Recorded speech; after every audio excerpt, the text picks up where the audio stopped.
चलेगा, लहर चलेगी, हम भी जीत जाएंगे। क्या राम मंदिर बनेगा, देश में जो राम राम होगा, उसमें हमारी भी नाव किनारे लग जाएगी, यही ना। कांग्रेस के पास वो चार्म नहीं है भी, कांग्रेस के पास वो करिश्मा भी नहीं है। करिश्मा तो हो इंदिरा गांधी जैसा। इस दल है तो 37 एक साथ हो जाए भाजपा के खिलाफ, तो क्या भाजपा की सरकार गिरा देंगे? नहीं ना। मनमोहन सिंह के समय में वर्धन और सुरजीत नाक दिखाते थे, वो कहते थे बैठो तो बैठ जाते थे, मनमोहन सिंह कहते खड़े हो जाओ तो खड़े हो जाते थे। क्यों? क्योंकि वो जानते थे कि उनके नंबर पर आप टिके हैं। वो ना शक्ति का संतुलन ही एक तरफा है, वहां भाजपा को तय करना कि जिसको अंदर बुला के माथे। ऐसे नाम दोस्तों आज का डिबेट काफी जबरदस्त होने वाला है, इसलिए आप लोग से अनुरोध है कि डिबेट को पूरा देखिए और साथ में आप लोग चैनल को पहले ही सब्सक्राइब कर लीजिए, क्योंकि आज के इस डिबेट में कांग्रेस प्लस समाजवादी पार्टी के दोनों के नेताओं आपस में ही भिड़े हुए हैं और इन दोनों के प्रवक्ता भी डिबेट में है। और इस पे अग्निहोत्री सर ने इस डिबेट में इन दोनों को किस तरह से धोया है, सो आप लोग डिबेट को पूरा आनंद लें। चलिए स्टार्ट करते हैं। राजेंद्र भाई से कह रहे हैं कि भाई आप अपनी पार्टी के लोगों को अपने बारे में बताइए। आपने 48 बार राष्ट्रीय शासन लगाया कि नहीं लगाया? आप ज्ञान देने का काम कर रहे हैं, बताइए। इस बात को जरा दीजिएगा। 38 लोगों का गठबंधन बनाया, उनको चिल्लर बोल रहे हैं। हुआ था, अरे उसके बाद आपने 4 सरकारें गिरा दी थी। ठीक। 4 सरकारें क्यों गिरा दी? दूसरी बात, आपने 90% काम नहीं किया, आपने 90% काम नहीं किया, आपने 100% काम कर लिया। 3 दिसंबर को पता लग जाएगा। ठीक, दोनों की बात आ गई। हिलाल भाई आपकी भी आ गई, राघवेंद्र सिंह आपकी भी आ गई, दोनों की बात आ गई, दोनों की बात आ गई। 100% आप अपना काम ठीक कर है चुके हिलाल हैं, भाई, 3 ठीक दिसंबर है, को पता ठीक लग जाएगा। है। इंदिरा जी के समय में हमको याद है एक नारा लगता था, तब इन लोगों का चुनाव चिन्ह था दीपक, जनसंघ वालों का, हिलाल बाबू। तो नारा लगता था, इंदिरा गांधी ने नारा कॉइन किया था, गढ़ा था कि इस दीपक में तेल नहीं, इस दीपक में तेल नहीं, सरकार चलाना खेल नहीं।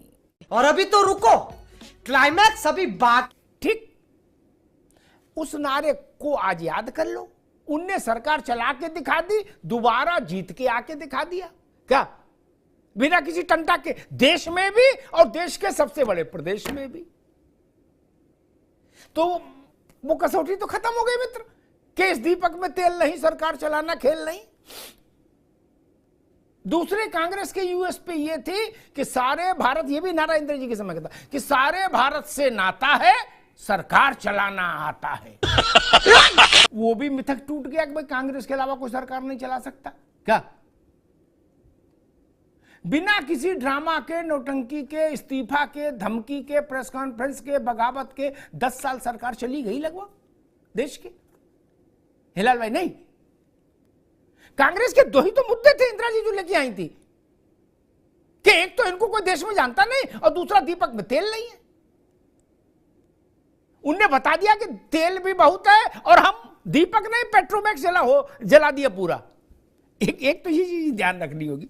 दूसरी बात मैं कहूंगा, लड़ाई इसकी नहीं, लड़ाई ये है कि कांग्रेस अपने रिवाइवल के लिए पिछड़ों के वोट में सेंधमारी करना चाहते हैं। ये बड़ी अच्छी बात कही है। भाजपा की दीवार मजबूत है, अच्छी लगे बात तो स्वीकार कर लीजिए मन से, और बुरी लगे तो बेमन के स्वीकार कर लीजिए। उसकी किलेबंदी बड़ी है वह, और कांग्रेस की भुजाओं में भी उतना बल नहीं आया। जिसे कोरोना के लिए एक स्वास्थ्य मंत्रालय ने एडवाइजरी जारी की है कि जिनको कोरोना हुआ वो आगे 2-3 साल तक ज्यादा परिश्रम ना करें और ज्यादा एडवेंचर ना करें। तो कांग्रेस की भी स्थिति वही है मान लो, तो वो कहां से ले सकती है? स्वाभाविक है, उत्तर प्रदेश में उसको कुछ भी वोट ऐड करना है तो अखिलेश बाबू की पॉकेट से निकालना है, और वोट कहां है? राम मंदिर बनने के बाद जनवरी में 22 जनवरी को रामलला की प्राण प्रतिष्ठा के बाद मूर्ति की विग्रह के क्या माहौल होगा उसका अनुमान मेरे ख्याल से हर समझदार आदमी को है। तो उधर से तो आप एक बतासा भी नहीं छीन सकते, तो कहां छीनोगे? इधर ही नहीं छीनोगे। संघर्ष इसका, और ये बात अखिलेश यादव भी जानते हैं, वो करें ना, हम बैठाएंगे साइकिल पर तब जब अपनी जेब से लेंगे पीछे वाली, आप बटुआ ना निकाल पाओ। इसी की तो लड़ाई है।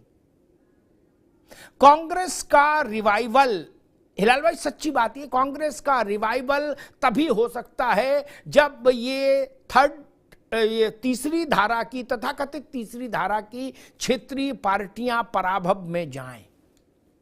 क्या इनका इकबाल बुलंद रहेगा? यूपी में अखिलेश का, बिहार में तेजस्वी का, तो कांग्रेस का इकबाल बुलंद नहीं हो सकता। ये सच है, यही तो पेच है सारा। फिर अच्छी अच्छी बातें कितनी भी कर लो, इन सबका उद्भव कब हुआ था? कांग्रेस के कमजोर होने पे जो लोग पनपे। जवाहरलाल नेहरू के समय में तो जेडीयू बनी नहीं थी, न समाजवादी बनी थी। ये मुलायम सिंह यादव, लालू प्रसाद यादव, नीतीश कुमार, ये कब आए? जब कांग्रेस कमजोर होने लगी और समाज के विभिन्न वर्गों का उस पर से भरोसा हटने लगा। ये बड़ी अच्छी बात कही है। वो अपनी मस्ती में देश चलाना चाहती थी। अब ये लोग मजबूत हो गए, ये जान गए कि कांग्रेस अपना पुराना जनाधार अगर खींचेगी तो हमारा मामला गड़बड़ाएगा। सावधानी हटी, वो ट्रक के पीछे लिखा होता ना, सावधानी हटी दुर्घटना घटी। तो भाई अखिलेश यादव भी सावधानी कैसे हटने देंगे? इसलिए वो जागते रहो की मशाल जलाए हैं कि हर दूसरे तीसरे दिन एक इंजेक्शन दे दो, ताकि हमारा वोट कांग्रेस की ओर नहीं जाए। एक तो विषय। दूसरी बात मैं कहूंगा कि जो बात शायद हिलाल भाई ने भी उठाई और जोशी साहब ने भी उठाई, एनडीए और इंडिया के गठबंधन के स्वरूप में अंतर है। शांति के साथ इस बात को समझना भी चाहिए और स्वीकार भी करना चाहिए, कांग्रेस को खास तौर पर। वहां कांग्रेस फर्स्ट अमॉन्ग इक्वल्स है मोटे तौर पर। कांग्रेस में अपराजय अजय नहीं है। तमाम राज्यों के प्रतिनिधि कांग्रेस को हरा के आए हैं वहां। हिलाल भाई, कांग्रेस में तो 40-44 पे ही है लोकसभा में, तो कांग्रेस की बात वहां घर के मुखिया की अंदाज में नहीं हो स्वीकार हो सकोगी ना। ये सब बराबर के लोग हैं। पवार क्यों मान लेंगे, अखिलेश क्यों मान लेंगे? नहीं, लालू जी क्यों मान लेंगे?